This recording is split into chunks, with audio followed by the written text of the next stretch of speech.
On this Wellness Wednesday, whether by plane, train, or automobile, what you need to know and pack before you go on your next trip this summer. So as the world comes to North Texas for the biggest sporting event, and with many of us venturing out into the world, your health and your safety remain a top priority. So let's check in with our friend, Dr. David Winter of Baylor Scott & White Health. Good morning, Dr. Winter. Good to see you. Good morning, Paige. Good to be with you. All right, so let's talk about what are you seeing in your office right now? What types of ailments?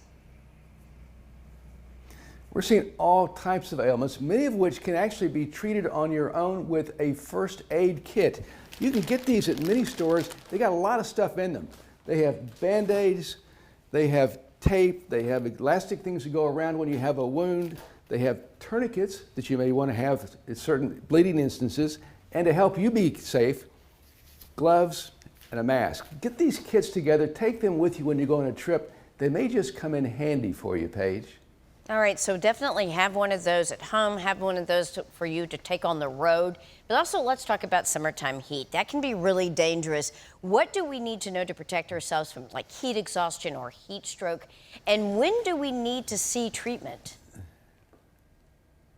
Yeah, the problem is with heat exhaustion, heat trouble, by the time you have symptoms, muscle cramps, lightheadedness, sweating, you're already behind the eight ball. You haven't had enough fluid in you. Next step is heat exhaustion. That way you profusely sweat, you get really lightheaded and your heart starts to pound. And beyond that is heat stroke. That's when you stop sweating. Your skin comes bright red, you're dizzy, you're passing out, you have confusion. By that time, you need to see a doctor for sure. But along the way, hydrate, hydrate, hydrate.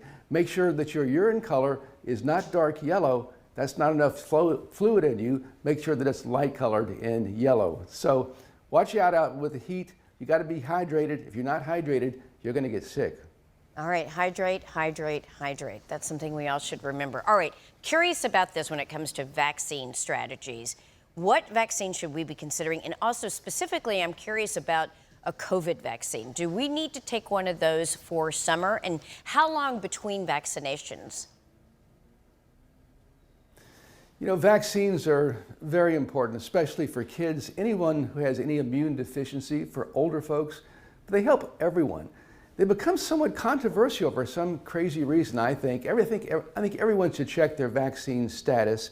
If you're concerned about whether you should get one or not, talk with your doctor. See how important your doctor thinks that you are, your family is for vaccines, and have an open conversation with them, because vaccines do work. When everyone's vaccinated, we have much less disease out there, Paige. So it's not only something you're doing for yourself, but you're doing this for all those that you interact with. Okay, so pardon the pun, but ticks Indeed. are on the uptick. In fact, you know, ticks are like having a moment right now. What do we need to know about ticks specifically and insect bites and protection?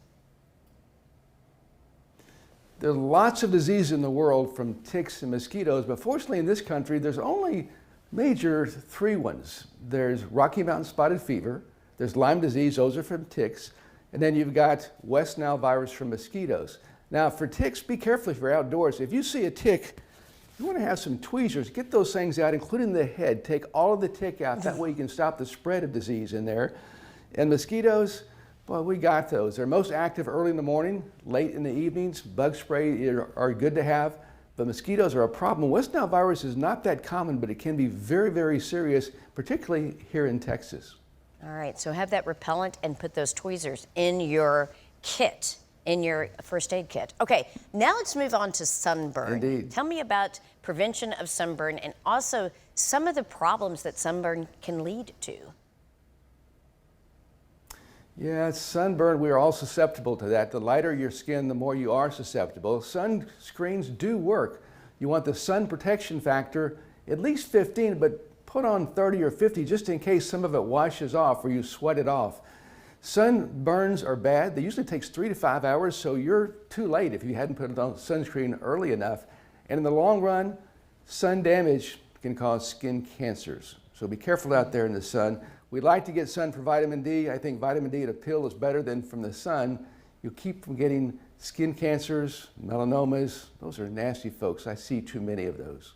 Yeah, that's really interesting that you mentioned taking a supplement like vitamin D, that you prefer that over going out and getting the sun because of those factors. That's a great helpful advice. Vitamin D, I guess, should be part of everybody's routine. Most people, not everybody needs it, but you can get a blood test and easily tell if you need vitamin D, if you're deficient or not. Okay. All right, so where can people find you and find out more? bswhealth.com page. Thanks, good to be with you. It is always, we love having you here, Dr. Winter. Thank you for keeping us all healthy and safe. I appreciate it.